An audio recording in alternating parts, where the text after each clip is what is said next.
Ei, Lulu.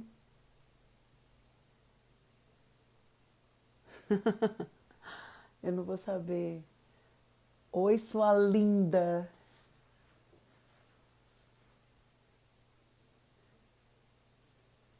Como é que eu vou acenar? Acenar para Lulu. Oi, Elaine. Oi, Lilian.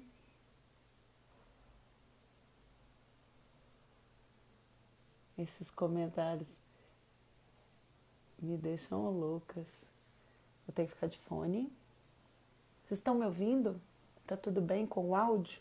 Bom que a gente testa aqui antes da Duda entrar. Tá dando pra ouvir, Lulu? Ei, Bela. Oi, miga. Oi, miga. Palmita. Palmitas. Duas palmitas. Falta palmita Dani agora. Tá rolando o áudio? Sim, sim, ok, obrigada. Eu tive que entrar por aqui porque eu não acesso live do meu telefone. Então, já já a Duda entra. Combinei com ela, assim, de eu chamar por aqui em vez dela me chamar por lá. Mas enfim, vai rolar. Como é que vocês estão, gente? Surtando com quarentena? Ai, não tô aguentando mais. Vontade de dar uma aglomerada. Ei, Lia! Ai, que saudade, gente. Que bom que tá rolando. Tá dando um delayzinho, assim. É, vocês colocam e demora um pouquinho pra aparecer aqui pra mim. Mas tá rolando, tá bom. E Duda? Ó, Duda entrou. Agora podemos. Duda, adicionar. Aguardando o Duda. Saudades. Oi, querido. Olá! Tudo bem? Tudo bem, meu bem? Tudo Peraí que jóia. tá É, processando minha internet aqui, só um minuto. tá dando um delayzinho, né? Ah, o meu nem é o delay, não. Acho que a minha conexão tá dando um bug aqui. Deixa eu ver.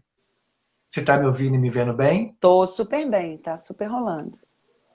Então, peraí, que eu só vou tirar minha internet do Wi-Fi e colocar no 4G para acelerar, tá bom? Peraí. Sim, senhorita.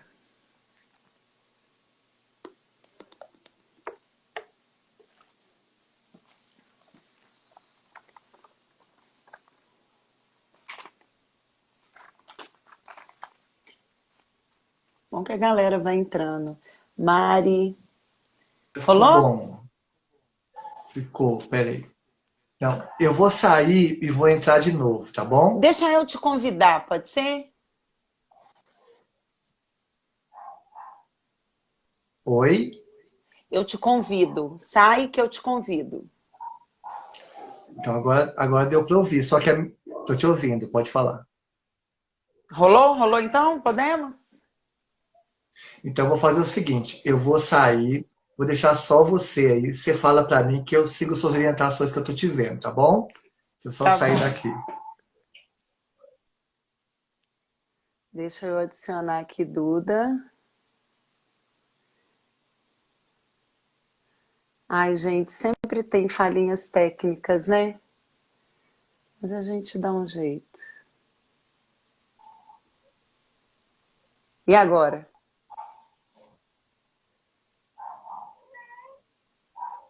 Vamos ver. Rolou? Oi, Oi? peraí, porque eu tô travado aqui ainda. Quando eu te vejo bem, peraí, vamos ver se vai dar. Oi, Sócrates, espera meu gatinho quer também. Ah, delícia. Eu tive que fechar lá fora para ele não entrar. Oi? Oi? Menina, Gatinho? vamos ver o seguinte, porque pode ser a minha ou a sua. A Vamos minha, a minha eu perguntar para reiniciei antes. vamos perguntar para as pessoas que estão vendo, para elas comentarem aí se elas conseguem me ouvir bem. Ai, ó, Por elas ali tá tudo colocaram. normal. É, por aqui tá tudo normal. Isso parece que é mais o problema meu mesmo, porque você tá me vendo normal também, não é? É. Vamos falando com um tempo assim para resposta, que aí não dá pique. Você consegue me ouvir e eu consigo. Aí, ó, sim, sim, todo mundo falando, tá beleza. É, mas agora deu uma travadinha. Ai, vai rolar, gente. Calma. A Duda tá travando aí, ó. É a Duda, né, Lu? Peraí. Fala aí, Melinda.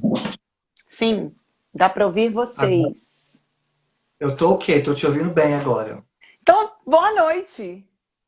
Boa noite, minha linda. Obrigada pelo convite, pela conversa. Obrigada a você, Duda. É bom poder estar conversando mais uma vez com você. Não foi por live da outra vez, né? Foi ao vivo, mas é sempre bom trocar. Você acredita que eu coloquei uma blusa e que foi a mesma blusa que eu usei na terça esquerda quando eu te conheci? Aí eu falei, nossa, Sério? eu vou repetir a blusa, então é melhor trocar. Aí troquei a blusa aqui nos últimos 5 minutos. Ai, gente, e você ainda lembrou disso? Lembrei, menina. Mas é um É, eu não lembro com roupa que eu tava. Ah, depois eu vou te mandar um print, mas não é essa não, viu? Pode ter certeza, pode ficar tranquila. Tá certo. E como é que você Tempo tá? bom quando a gente podia sentar. Eu tô bem, tô meio cansada já de ficar em casa, um pouco preocupada com a economia, com a minha economia e com a economia das iguais, né? Principalmente das mulheres. Mas entendendo que é um tempo que a gente precisa. Eu tenho pai idoso, que é super grupo de risco. Eu tenho cunhada asmática, né? Com um bebezinho pequeno. Então eu não posso expô-los de forma alguma, né? Eu tenho que adequar e fazer caber essa pandemia, esse isolamento dentro dessa realidade. E você, como é que tá aí com a bebezinha? Então, a gente tá bem, né? Hoje eu fiquei surpresa porque desde o início da quarentena, hoje foi o primeiro dia que eu saí, porque eu tive que sacar dinheiro no banco. E aí, quando eu fui até o banco, eu moro no Caiçara, eu fui para Pedro II, assim, os comércios todos abertos, praticamente assim, tudo aberto. Acho que devia estar fechado ali 25% do comércio. E as pessoas transitando na rua normalmente, sem nenhum receio. E eu fiquei surpresa, né? E lógico que a Nossa. culpa é do governo federal, né? Que até agora não tomou nenhuma medida estrutural para combater. Por mais que o prefeito tente, né, por meio do discurso e medidas, mas é uma questão do governo federal, né? É, o Calil tá comprando uma briga, inclusive, com o Zema, né, Duda? Porque ele tá sendo bem taxativo, ele entende, né, que a gente está com os leitos de UTI, os leitos de enfermaria comprometidos em 75% da capacidade. O hospital de campanha ainda não está totalmente pronto. E, de certa forma, o nosso isolamento ele só em 70%, né? Porque a gente tem muita coisa que é essencial que está funcionando. Mas é aquilo que você falou, quando a gente não tem consciência vindo de um governo federal e a gente tem uma urgência, né? Por exemplo, eu tenho vários amigos que são pequenos, né? São empresários pequenos, que falam, cara, e eu? Eu não tenho como pedir auxílio emergencial, eu não tenho como protelar todas as dívidas, eu tenho que colocar comida dentro de casa. Então, assim, a gente está numa situação que a gente precisa pensar um pouco além dos extremos, né? Não é só quem está bem à margem, a gente tem que pensar nessa classe intermediária que precisa de ter como sobreviver. E esse ter como sobreviver não precisa ser abrir o comércio e expor as pessoas. A Alemanha, né, a Nova Zelândia estão com projetos bacanas. Mas, ó, Duda, a gente está fugindo do assunto, Duda. A gente... Exatamente. A gente avança para análise de conjuntura e esquece a proposta da live, né? E você tem outro compromisso, então a gente tem que ficar bem disciplinadinho assim para a gente render. Ah, eu posso puxar então aqui? Pode, pode. Então, gente, para quem não me conhece, eu me chamo Duda, sou professora de literatura, sou travesti e evangélica também.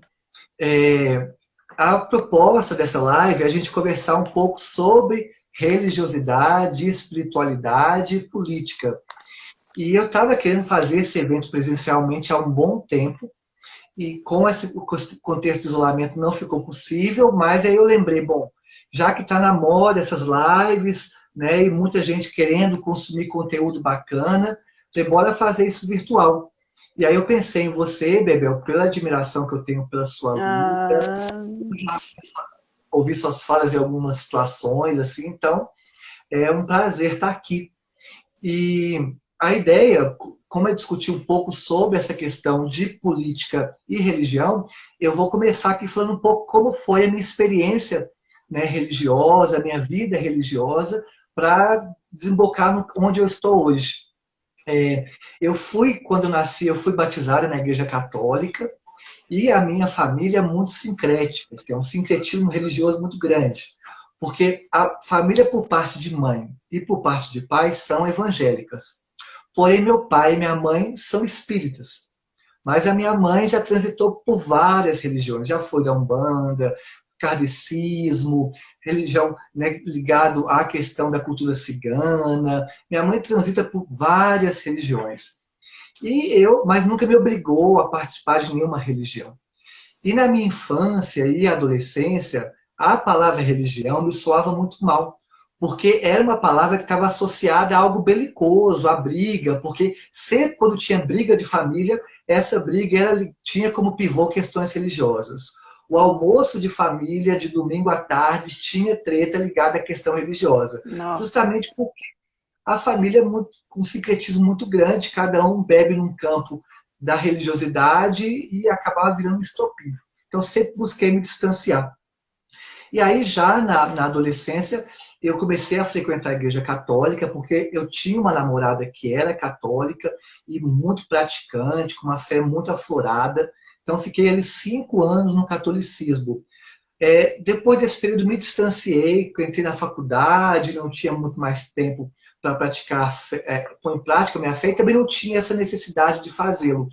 Então, fiquei distante desse contexto religioso. Até que, na faculdade, eu acabei tendo acesso às religiões de matriz africana, naqueles trabalhos que nós fazemos sobre cultura religiosa. Sim. E aí, aprendi sobre o candomblé e me apaixonei assim, no ponto de vista antropológico do candomblé. Aí eu queria saber qual que era o meu orixá, falei, não, tem que saber O qual meu que orixá era de frente, o meu orixá de costa. exatamente. E aí só pode ir pelos búzios. Então vou marcar uma É. consulta. Aí descobri que eu era filha de Oxóssi, com Oxum. E Olha, quando, o que Aro, que lindo. e aí, quando eu vi sobre Oxóssi e Oxum, eu falei, ó, sou eu mesma, né? E comecei, não fui a nenhuma celebração do candomblé, mas sempre quando eu tinha dúvidas assim, existenciais, eu ia aos búzios. Tempos depois, um amigo meu me chamou para a Umbanda, e quando eu fui à Umbanda, foi arrebatador. Foi uma coisa arrebatadora, foi de fato uma experiência religiosa profunda, e mergulhei na Umbanda, fiquei 4 anos na Umbanda, fui batizada e batizei pessoas na Umbanda. Depois desses 4 anos de Umbanda, culminou no junho de 2013. E todo mundo sabe que em junho de 2013, aquelas manifestações se proliferaram pelo Brasil, Exato. manifestação de qualquer lado, e isso acabou resgatando em mim a minha adolescência política, que estava adormecida. E na minha adolescência, eu lia muito textos anarquistas. Minha formação política foi no anarquismo clássico, lendo Proudhon e Bakunin. E aí eu resolvi reler esses textos em junho de 2013, que para mim estava iniciando um processo revolucionário na minha leitura ali. E fui ler Bakunin e li um livro que eu indico para todo mundo, que é Deus e o Estado. Deus e o Estado, Bakunin faz uma análise do Gênesis maravilhosa, e ele trabalha como que, na ótica do Bakunin, o cristianismo acaba criando um servilismo nas pessoas que impede um processo revolucionário. Quando terminei de ler Bakunin, eu comecei a refletir profundamente sobre o espaço religioso onde eu estava, que era a Umbanda. E nesse contexto libertário, o anarquismo aflorando em mim, eu comecei a questionar tudo aquilo que eu estava presente. O problema não era da Umbanda, o problema era em mim, que eu estava em crise. Eu não estava aceitando mais uma postura autoritária, hierarquias, comecei a questionar tudo e saí da Umbanda. Fiquei distante da Umbanda, nunca deixei de lado a minha espiritualidade, só que a Sim. minha religiosidade estava vazia, sabe? Eu já não via mais sentido em praticar a minha espiritualidade num contexto religioso. me distanciei daquilo, da Umbanda, fiquei tempos me considerando uma pessoa agnóstica, por anos. Até que ano passado, para resumir, a minha companheira engravidou. E aí, quando minha companheira engravida, aflorou de novo em mim aquela necessidade de praticar a minha fé num espaço religioso. E aí eu Sim. pensei, para qual religião que eu vou? Né? Aí pensei, estudando quais religiões poderia ir. Eu falei, olha, o catolicismo já tive tive uma experiência na religião de matriz africana, para onde eu vou agora? E aí eu falei, bom, quem sabe eu poderia praticar a minha fé num espaço evangélico? Quando eu falei isso para pessoas mais próximas, as pessoas acharam duas coisas. Primeiro, que era piada, e segundo que eu estava usando isso como forma de conseguir mais votos. Falar, você quer se candidatar no ano que vem, você quer apoio das igrejas evangélicas. Eu respondi assim, se eu quisesse, né, conseguir mais votos, por eu ser uma mulher transexual, a última coisa que eu buscaria seria votos na igreja evangélica. Né? Eu buscaria em outros aspectos, em outros campos. Né? Falei, vou para. E também tinha uma questão da igreja evangélica que sempre me motivou, me entusiasmou, que tem uma passagem do Apocalipse que eu amo, e parafraseando essa passagem do Apocalipse, que é Deus vomitará os mornos. Deus vomitará Adoro! os mornos. Quer dizer, não há nada pior que uma pessoa morna, uma vida morna, uma fé morna. Nós temos sentença em tudo. E não que as outras religiões não sejam intensas, mas eu sempre senti nas religiões evangélicas uma intensidade que mexia comigo. Sim. É um espaço onde eu posso mergulhar sem me afogar. Falei, qual igreja evangélica procurar? E aí, para terminar, eu estudei as igrejas, dei uma lida nas divisões que tem e me apaixonei pela história do John Wesley, que é um dos. Wesleyana, gente! Olha ela, gente!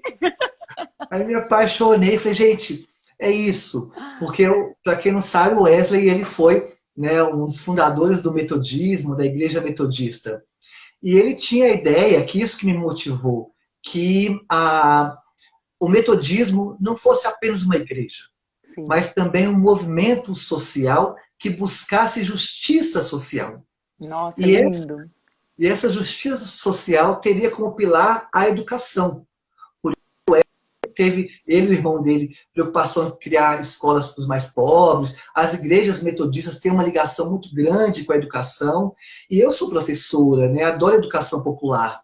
Falei, é isso que eu quero. Porque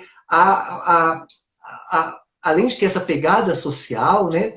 A libertação que eu busco, que eu sonho, não é uma libertação só dos pecados, é também uma libertação, né, da miséria, uma libertação da pobreza, uma libertação da desigualdade social. E eu vi que nessa igreja eu poderia ter essa pegada social atrelada a uma fé existencial. Fui muito bem acolhida, frequento Ai, que essa igreja há legal. um ano, e para mim está sendo uma experiência muito boa. É essa que foi a minha vivência religiosa. Hoje eu me considero uma mulher evangélica, embora não tenha sido batizada ainda, mas já Sim. batizei de coração, que eu acho que é o mais importante. É. E como é wesleyana, quem sabe é um batismo de fogo, meu bem, seja o quê? Fale em línguas, rodopia, brincadeira. À parte, Duda, eu tenho muito respeito pela a história, né, da Igreja Metodista, por causa não só, né, dessa doutrina wesleyana, mas o metodista, ele tem algumas convenções que falam muito sobre o mulherismo africana. É uma igreja que tradicionalmente ela luta por essa teologia negra. Apesar de ser uma igreja de brancos, né, eles entendem essa teologia negra de uma forma bem mais né, uma forma ampla, bem mais estruturada do que outras denominações. Mas enfim, que bom que você se encontrou, que bom que o seu coração se enche de fé, né? Porque para mim é muito difícil fazer qualquer coisa e fazer qualquer coisa que me mova. Acho que em primeiro lugar está valores que são pessoais e que são muito comuns em fé para mim. Quando você falou do seu sincretismo, eu também venho de uma mistureba assim. Família da minha mãe, católica, apostólica, romana, praticante, ministra da Eucaristia. A família do meu pai, extremamente kardecista, extremamente envolvida. Tanto que, assim, eu brincava, e a minha mãe é da Umbanda. Olha, Então, era quinta-feira, grupo de jovens fazendo crisma com a Igreja Católica. Domingo de manhã eu estava na escola dominical ali do Irmã Sheila, que é atrás do Deputa Madre. E segunda-feira eu estava no terreiro tomando passe com Preto Velho. E de, gente, é, e de tudo isso, o que mais predominava em casa era a caridade e o amor. Então, assim, a minha mãe sempre levou a gente em campanha do quilo, em distribuição de cestas, no Fraternidade Caminhos para Jesus, né, para o atendimento das crianças em situação, né, de acolhimento do Caminhos para Jesus. É, em passes, em distribuição de sopa na rua, Natal debaixo dos viadutos. Isso sempre foi uma coisa que predominou muito na minha vida. Só que eu comecei a fazer alguns questionamentos com relação à doutrina. E eu era muito danada. Eu acho que eu ainda sou muito curiosa, muito inquieta. E aí eu falava assim, mas por que que mulher não pode, mulher divorciada não é mais filha de Deus? Isso foi um ponto seríssimo na minha crisma. Por que que o padre não dava hóstia para quem é separado? Porque aí eu li um outro livro, um livro espírita que se chamou Iluminado, que falava que o continente africano era um continente que estava espiando os seus pecados. Eu falava, opa, como assim? Então preta agora é porque tá pagando karma? Eu tenho esse livro guardado. E isso para mim é um negócio que me dói. Como eu também esbarrei na Umbanda, né? Falei assim, olha, para mim é difícil. Eu tenho um respeito muito grande pelo povo da rua, pelo preto velho, pelos Exus, os donos da encruzilhada. A rua é um negócio que me pertence muito. Mas, cara, por que eu vou tomar passe com uma pessoa que ainda está presa em coisas da carne, como fumar e beber? Caminhadas espirituais à parte, eu não quero entrar muito aqui, né, nos porquês, mas eu converti numa igreja evangélica, que não era uma igreja evangélica, era uma comunidade cristã, em 2000, que se chamava Caverna de Adulão. E a Caverna de Adulão, ela tinha por princípio acolher os excluídos, as travestis, os gays, os punks, os que se vestiam de preto, todos aqueles que na década de 90, né, final de 80, 90, a igreja tradicional não queria. E nessa época, o Bruno aí levantando a mão, a gente é dessa época, né, cabeça? Nessa época, ainda era aquele evangélico que vestia terno de linho, né, que arrependei-vos, que tudo é pecado. E a gente sabia que o evangelho é mais do que isso. Ele não é só uma doutrinação moral, uma jurisdição judaico-cristã, né? Ele vai um pouco além do que a gente entende como isso. E aí foi a caminhada até o fim. Agora, tem um detalhe importante, Duda, que terminando as apresentações, em 2015 eu rompi com a igreja. Então, hoje eu sou desigrejada. Em olha, 2015, as doutrinas, elas não cabiam mais nas minhas perguntas. Em 2015, eu falei assim, engraçado, por que que a minha igreja não tem uma pastora mulher? Por que que não se ordena? Engraçado, por que que tem que ser isso e não pode ser aquilo? Por que que tem certas coisas que a gente tem que perguntar, e que são perguntas comuns, mas o pastor te responde no privado para não criar um desconforto? Eu falava, não, isso aí não comporta Deus, não. E aí eu rompi com a instituição, vamos colocar assim, igreja para mim é um negócio que vai muito além, né, da instituição, da dogmática. E foi justamente nesse momento, Duda, que eu conheci um projeto missionário em Vitória que se chama Avalanche Missões Urbanas, é uma escola missionária. E eu fui convidada, né, pelo casal que hoje, né, são os diretores, o Diniz e a Andrea Vargas, para fazer uma escola móvel. Essa escola é em Vitória e eu fui convidada para ir com eles para Recife, que em 2015 eram as duas capitais de maior violência doméstica no Brasil. E aí foi aí, Duda, que eu conheci igrejas relevantes. Igrejas dentro da comunidade do Coque, que abrem os seus templos para acolher os pobres, os pequeninos, as mulheres que são excluídas, que estão à margens, as mães solo, os drogados, que dialogava com o traficante. E eu falei, cara, Cristo vive. Sabe, a gente não tem que se prender só à instituição. E isso ressignificou um monte a minha vida, mas um monte, um monte. E aí, eu acho que você vai me fazer uma pergunta, só para a gente já entrar nesse contexto. Eu comecei a estudar. Eu me inscrevi no curso de teologia na faculdade jesuíta, está um pouco parado. Ao mesmo tempo, eu procurei fazer psicanálise, porque eu queria entender por que as mulheres tinham tanta culpa em abandonar os seus casamentos totalmente mortais, né, vamos falar assim, que aí inclui dependência emocional, inclui um relacionamento abusivo e inclui, inclusive, assédio espiritual, né? Aquele pastor que fala, olha, se você separar, você vai para o inferno. A divorciada não é bem vista pelos olhos de Deus, né? Porque a gente sabe que a gente esbarra nas diversas denominações evangélicas do Brasil, que são várias, a gente esbarra com esse tipo de assédio espiritual, com essa opressão em cima das mulheres que sofrem violência doméstica.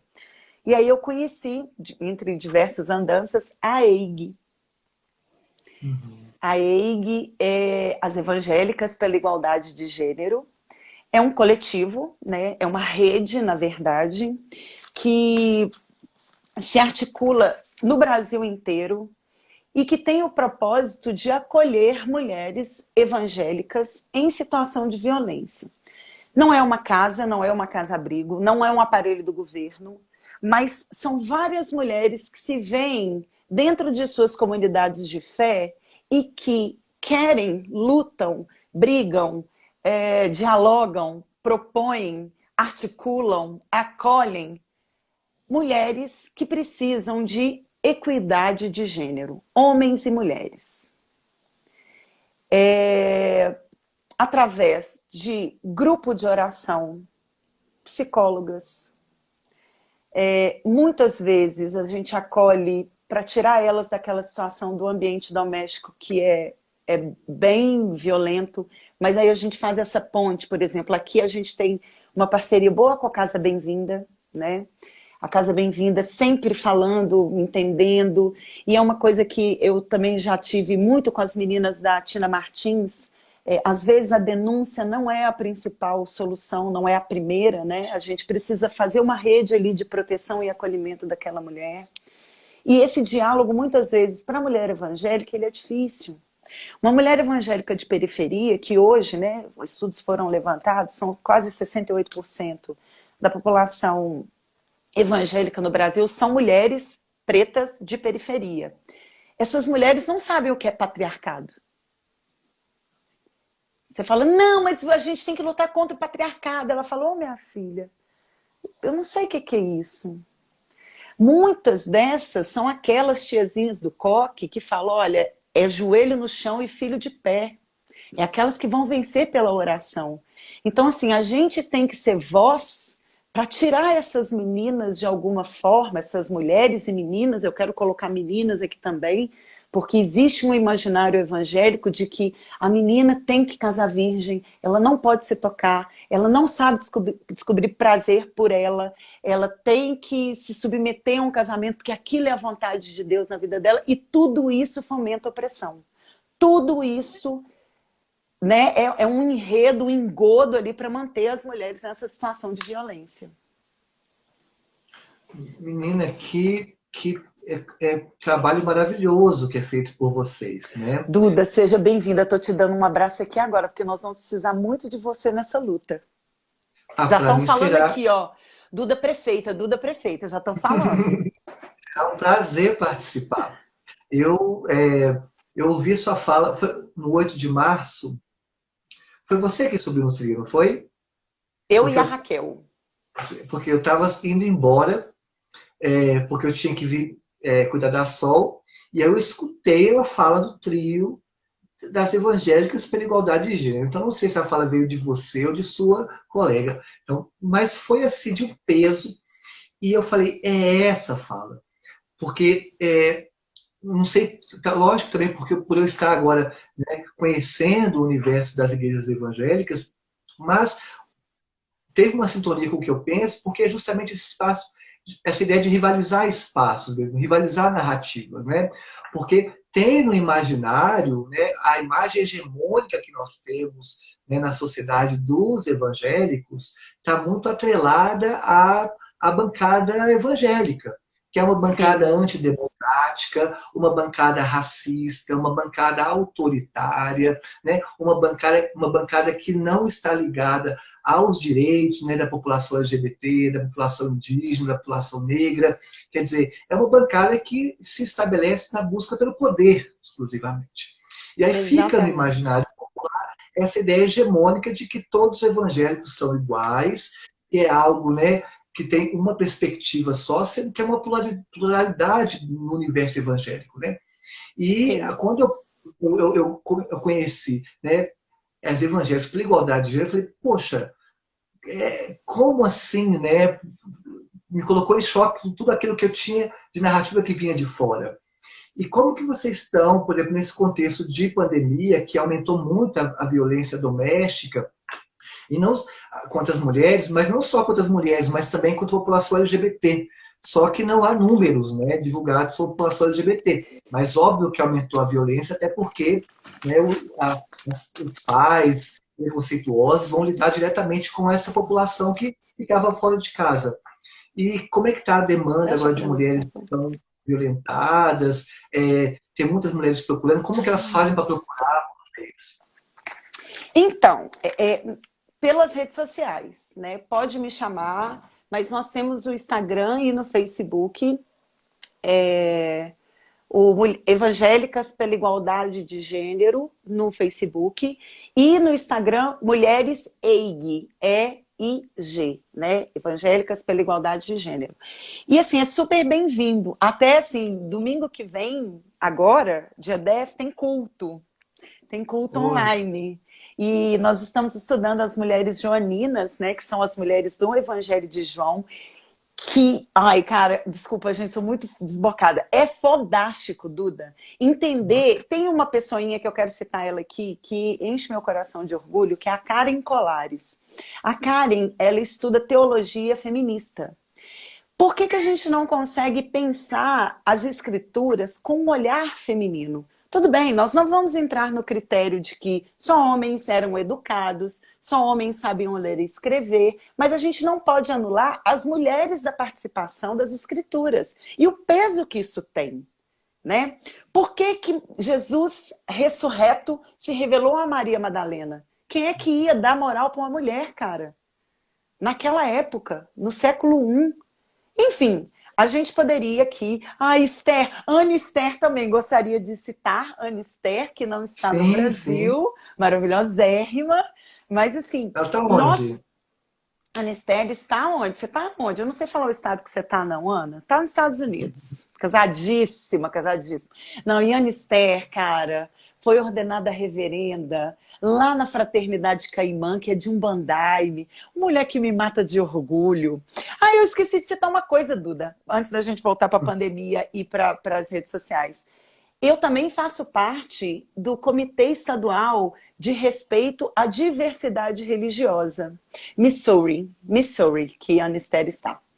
O Comitê de Respeito à Diversidade Religiosa é um comitê da sociedade civil, junto com a Secretaria de Direitos Humanos, que luta para que todos nós tenhamos direito ou não de professar uma fé ou uma religião. Isso é muito importante, Duda, frisar, porque Belo Horizonte tem grandes mecas protestantes evangélicas. Né? Não vou nem citar o nome das denominações, mas nós temos grandes igrejas em número de membros, em PIB desses membros, né? A renda per capita desses membros é grande. Nós temos diversas franquias dessas instituições, né? Você vê por bairros, etc., porque são franquias. Agora, a gente é tão silenciado, sabe? às vezes um cortejo de congado, às vezes uma fraternidade que não pode ter o seu festejo, o seu tambor, que faz parte ali do rito.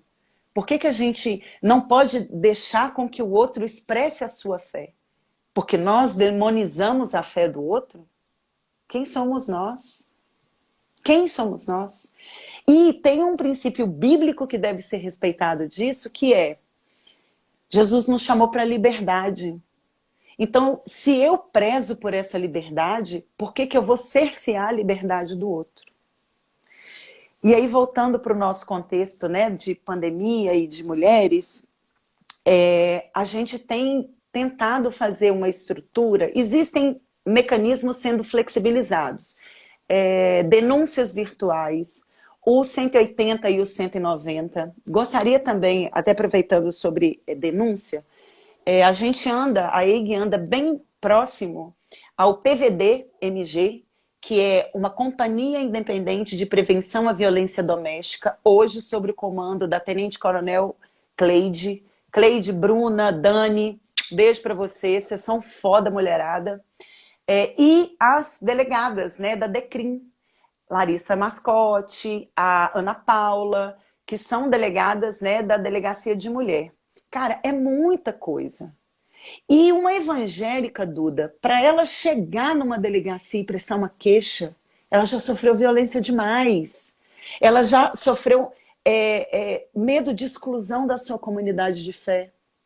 Porque tem comunidade de fé que fala que se o casamento está dando errado, você está em pecado em algum momento. Então, assim, a gente precisa acolher. Não está no meu papel aqui falar alguma coisa que depõe a fé dela. Se ela quer oração, eu vou orar com ela. Se ela quer uma visita, a gente está em época de pandemia, mas às vezes a gente faz uma visita de tomar cafezinho e posso orar por você, pegar na mão, abraçar. Agora, se ela quer partir por uma situação de autonomia, de preparar um terreno para um divórcio, entender filhos, a gente tem que estar preparado para isso também. Porque a gente sabe que oração é do âmbito espiritual, mas segurança pública é um problema da polícia. A gente não pode expor a pessoa a uma situação assim. Mas, enfim, acha a gente nas redes sociais. Isso é o mais importante. Faça contato. Né? Mantenha uma rede. E uma dúvida minha em relação à organização das evangélicas pela igualdade de gênero. Há evangélicas de várias igrejas diferentes, evangélicas que não fazem parte de alguma igreja, se alguma companheira que fala assim, eu quero participar porque eu acredito que tem que levar para as igrejas o debate feminista, porque algumas igrejas já estão mais abertas a esse espaço, e é espaço também de disputa, igual eu falei. Antes de eu escolher a igreja metodista, eu coloquei no Instagram que eu queria ter uma experiência numa igreja evangélica. E aí, muitas companheiras falaram, Duda, nós temos aqui algumas igrejas inclusivas, que aceitam pessoas LGBT, igrejas só de pessoas LGBT, e recebi vários convites, fiquei muito feliz com os convites. Mas eu respondi dizendo que eu não queria, porque eu entendo que muitas companheiras minhas, né, muitas transexuais, muitas travestis e pessoas LGBT, não se sentem completamente à vontade nesses espaços mais cisgêneros, heteronormativos, esses espaços mais tradicionais. Então é necessário um espaço alternativo de acolhimento dessas pessoas. Mas eu falei, olha, eu quero, a minha fé também é uma fé que tem um contorno político também, sabe? Sim. Não é meramente existencial, espiritual, também é político. Então eu falei, olha, eu quero te estudar. Então, lógico que se fizer mal para minha saúde mental, para minha saúde espiritual, para minha inteligência espiritual, eu saio desse espaço. Mas eu vou sentar na primeira carteira, na primeira fileira, e se o pastor falar algo que eu não concorde, depois nós vamos sentar para conversar, sabe? Então ele vai ter que pregar para uma travesti, nós vamos discutir ali também, né? Mas por que eu falei isso? E aí, mas fui muito bem acolhida, como eu disse, me receberam muito bem e não presenciei. Lógico que eu sei que transfobia, nós travestis brincamos que transfobia tem até no céu, tem até no inferno. Qualquer lugar que a gente for vai ter transfobia. Então, se eu deixar de viver por causa de transfobia, eu não vou em nenhum lugar. né? Então, lógico que vai ter transfobia na igreja, como uma transfobia na sociedade. A igreja é espelho da sociedade e elas se complementam, né? Mas eu quis enfrentar e fui muito bem acolhida, apesar das transfobias que eu sei que eu vou encontrar lá. Mas eu fiz esse adendo porque algumas igrejas têm grupos feministas disputando também narrativa. Essas companheiras podem, como é que elas podem participar? É aberto Evangélicos pela Igualdade de Gênero? Como que é? Sim, a gente fala, eu pego essa fala de um pastor até aqui de Belo Horizonte, o Davi Ricker. Ele uma vez postou uma coisa no Instagram dele, escrito assim: Jesus e a igreja, meu corpo, minhas regras. Então, uma coisa que a gente geralmente fala entre nós, né, da EIG, é que você não precisa se indispor com a sua instituição, né? É a sua comunidade de fé, você congrega, você é relevante lá, ou é tradicional, sua mãe, sua avó. Cara, você não precisa brigar por isso, mas entenda que Jesus quer mais de você, né? Então, assim, a EIG não tem placa. A EIG tem pastoras, não pastoras, católicas, lésbicas, transexuais, prostitutas, mulheres em situação de rua, egressas. Nós temos um dever, né, de fé com a mulher. A mulher é o nosso papel de interesse. Inclusive, né, a gente está ali pela mulher, integralmente pela mulher. Então, assim, a gente tem esse culto, né? Esse culto, na verdade, é feito até na comunidade metodista da Luz, lá em São Paulo.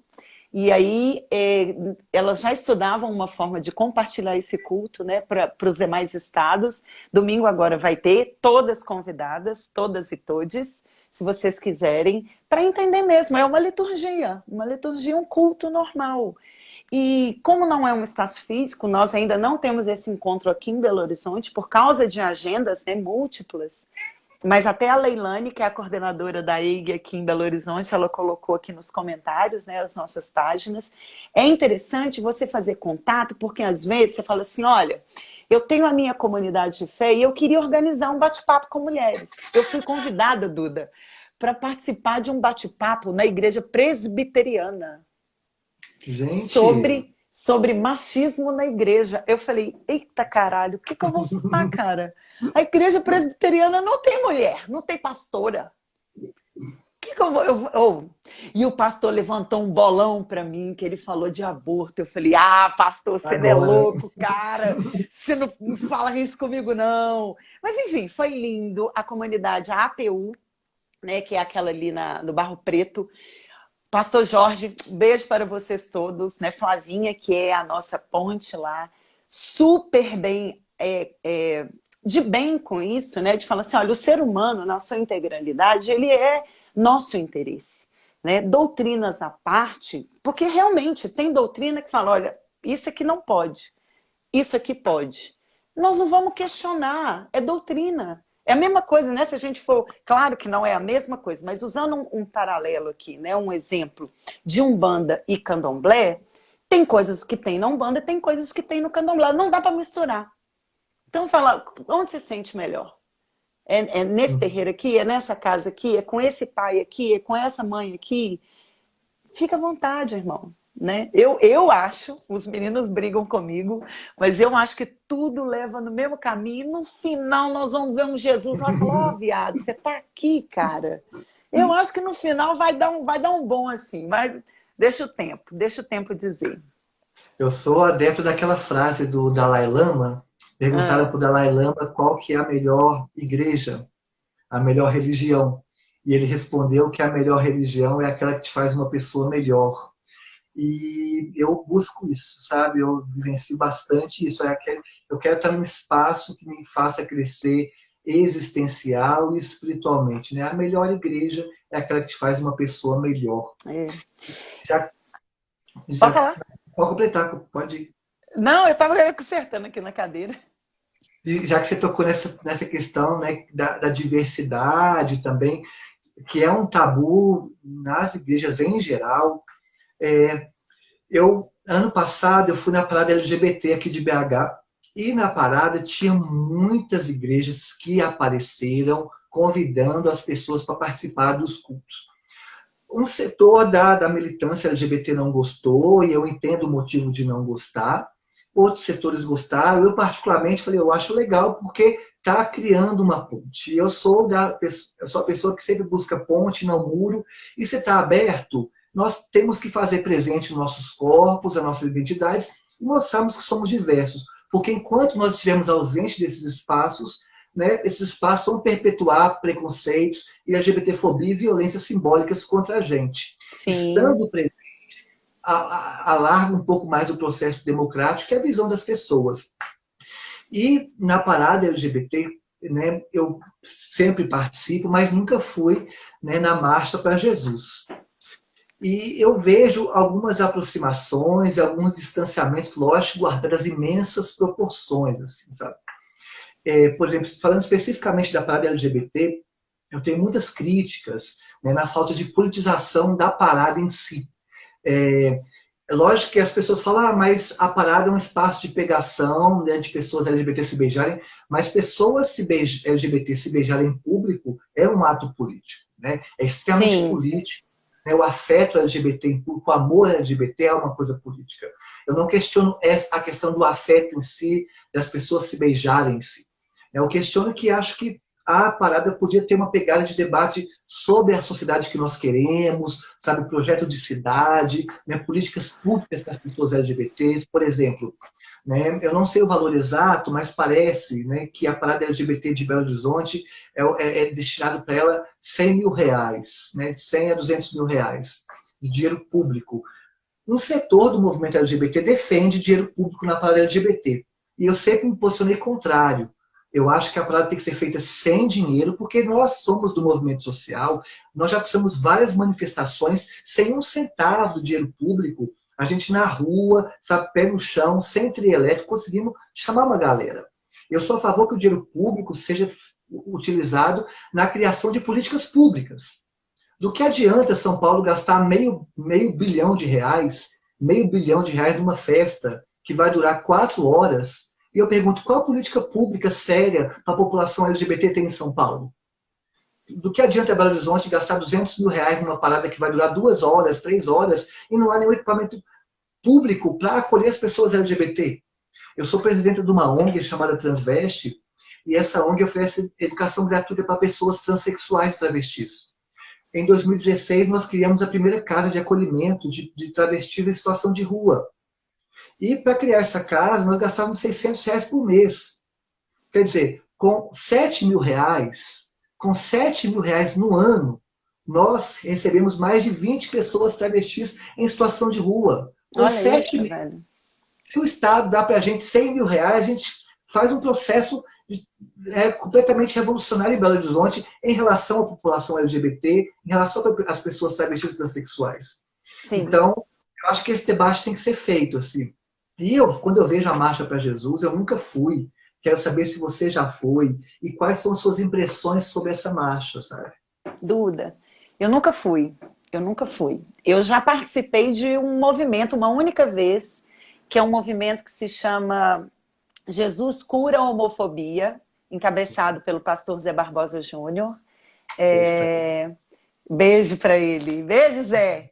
Então, é difícil pensar, mas assim, é uma questão minha. Eu sou contra evangelismo de massa.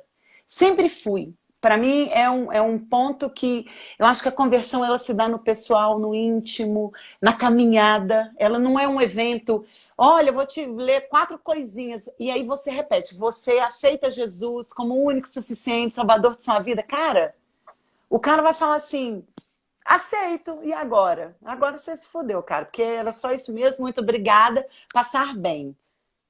Qual é o propósito disso? Qual é o propósito disso? A gente faz, né, junto com os queridos da Jocum, através da Esther, que é uma missionária alemã aqui, nunca sei a nacionalidade dela, mas ela é alemã ou sueca, aquele pedaço ali. E ela faz um acolhimento nos prostíbulos de travesti ali da Santos Dumont, Pandora, Brilhante, né? Que oi, tudo bem? Eu posso fazer uma oração por você? Você precisa de lubrificante? Precisa de preservativo? vou orar aqui por você. É só isso. É isso que ela faz. Ela não quer que aceite Jesus, ela não fala arrepende dos seus pecados, ela não fala da prostituição, ela não fala de nada disso. Ela leva um conforto espiritual para as meninas que estão trabalhando.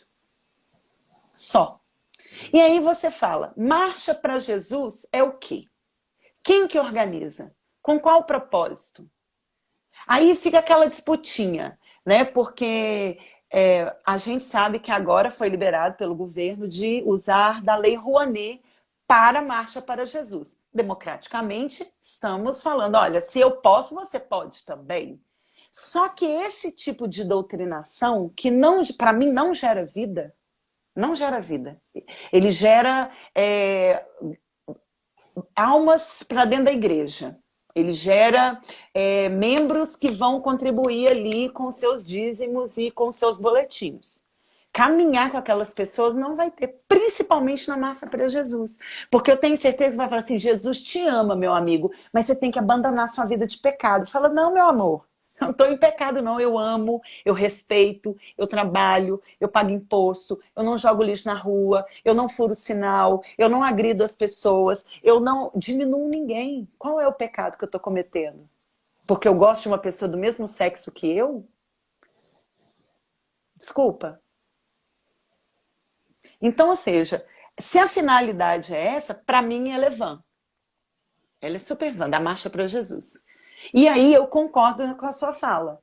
Eu conheço a Transveste, conheço as meninas, já tive assim o orgulho de uma vez encontrar com uma delas lá nessas acolhidas, né, lá nos prostíbulos, que elas tinham acabado de chegar da aula e elas estavam mostrando pra gente o caderno dela. Ela comprou caneta de 2 cores, porque aí a letra estava linda. Ela falou, não, eu vou passar limpo, porque eu acho que não ficou bonito. Cara, quantos adolescentes afeminados foram rechaçados na sala de aula porque não tiveram essa oportunidade? E aí você fala, cara, uma coisa que pra gente é tão legal. Eu sou viciada em artigo de papelaria, eu adoro, eu sou analógica, eu escrevo. Eu tenho várias agendas, eu anoto tudo. Eu tô cheia de cola aqui que a gente ia conversar hoje. Aí você fala, um adolescente não pode, em tempo normal, na escola, ter um caderno com um adesivo, com um carimbinho, porque isso é coisa de viado, isso é coisa de menina. Ah, Duda, não. A gente precisa melhorar um pouquinho, enquanto ser humano. Qual é o problema? Então, assim, marchas por marchas, né? Eu sou muito mais a Transveste. Vamos marchar todo mundo que está aí vendo essa live, que paga R$ 15 uma cerveja artesanal, contribuir com a ONG, não custa nada. Quero falar um outro projeto aqui também, chama @pcompaixão. É um projeto que a gente está ajudando, que é uma casa de passagem, que acolhe mulheres em situação de rua, travestis, mulheres trans e egressas, aquelas que saem do presídio e não têm para onde ir. A pandemia fechou os prostíbulos no centro, de homens e mulheres, né? De travestis e de mulheres biológicas. E as meninas estão fazendo atendimento na rua, atendimento em bar, R$ 5 o atendimento. Então, assim, é muito triste ver a pessoa nessa situação. Sem ter o que comer, sem ter... Muitas delas trabalham com prostituição e voltam para suas casas. Então, como é que ela não trabalha e não tem dinheiro para colocar dentro de casa? Como é que ela se cadastra lá no CREAS, no CRAS, falando que ela é prostituta? É uma profissão regulamentada por lei. Mas e aí? A família dela não sabe que ela é prostituta. Cara, tá difícil. Tá difícil, Duda. Não, é muito pesado, né? Muito pesado mesmo. E esse debate sobre a fé é fundamental para nós transexuais, porque é o que eu já falei para você uma vez, né? A categoria de humanidade não é uma categoria dada, é uma categoria que está em disputa, está em disputa. Até 120 anos atrás, negros e negras não eram reconhecidos como humanos pelo Estado brasileiro. Precisou de 4 séculos de luta para negros e negras acessarem, mesmo que precariamente, a categoria de humanidade. Até pouco tempo atrás, mulheres cisgêneras não eram reconhecidas como humanas. E hoje, nós, pessoas travestis transexuais, não somos lidas como humanas. Tanto é que você perguntar qual é a maior pauta do movimento trans no Brasil, na América Latina, é nome, banheiro e identidade. O STF está discutindo há 6 anos qual banheiro eu vou usar. A nossa luta é por respeito ao nosso nome. É poder usar banheiro. Quem aí está assistindo essa live, a luta é por banheiro. Então, nós lutamos... Ai, gente, que medo de dar um confere ali no peru do coleguinha, gente. Não é? Pelo amor de Deus, que horror! É terrível. Se a gente não consegue acessar a categoria de humanidade, se o Estado não nos lê como humano, né? E um dos atributos fundamentais para que a gente se entenda como humano é justamente a fé. A fé é uma dimensão humana e a fé é negada. Assim como nos negam um banheiro, assim como nos negam, né, o nome e a identidade, muitas igrejas nos negam a presença nesse espaço. Né? Então é terrível. Por isso, quando eu falei que eu fui, né, numa igreja mais... não busquei as igrejas alternativas, mas as igrejas mais tradicionais, é também porque eu sei que eu estar lá é abrir espaço, chutar a É. porta, para que as pessoas que lá estão entendam a diversidade, tenham que engolir a diversidade ou a própria hipocrisia que há naquelas pessoas ali, sabe? Então, por isso que o trabalho que vocês fazem é fundamental, que é um trabalho justamente para despertar a fé. E despertar a fé é despertar aquilo que é de mais humano na gente, né? É. E nós temos, Duda, né? Eu acho que são, aqui no meu relógio, 20h24. Eu acho que se a gente encerrar, a gente pode começar outra, né? Até para a gente Pode não ser. parar o papo. Mas você tem compromisso, você me Não, fala que a gente para. tranquilo, tranquilo. Esse assunto é muito urgente, Duda, porque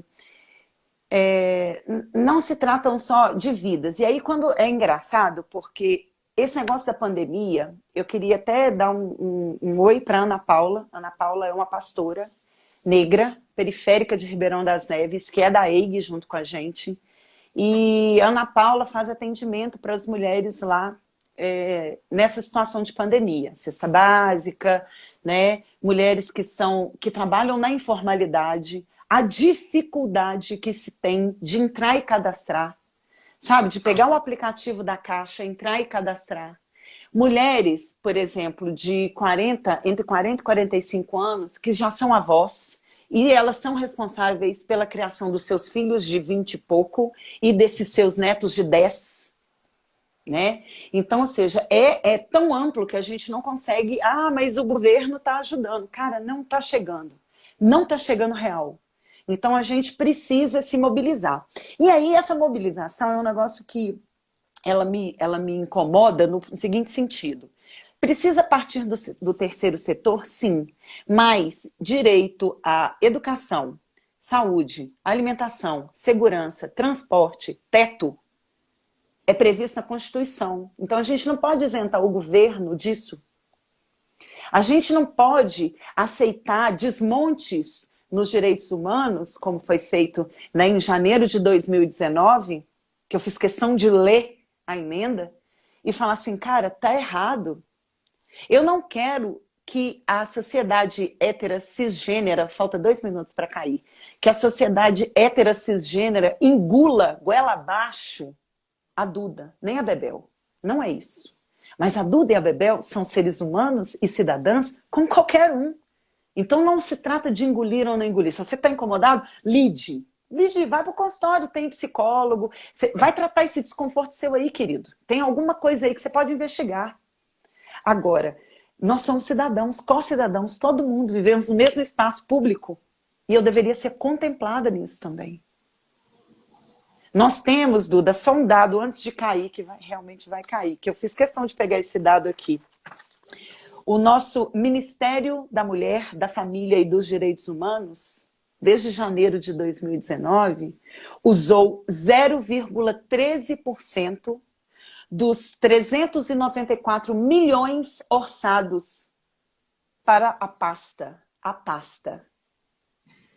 Então, por quê? A Casa da Mulher Brasileira está parada. Não está chegando ajuda no CRAS, não tem CRAS, está tudo desmontado. Não tem previsão. O Calil ainda fez um trabalho com o MEI, não vou desmerecer o trabalho do Calil, não. Mas está tudo parcial, não está mais integral. Professoras foram desligadas. Como é que você vai trabalhar? Como é que eu tenho espaço no mercado de trabalho se eu tenho que deixar um filho na creche que não tem creche? Que é meio período. Enfim, Duda, vai cair. Nós vamos parar nesse ponto aqui do governo, tá? Eu vou entrar e você entra. Tá bom. Tá joia. Beijo. Beijo.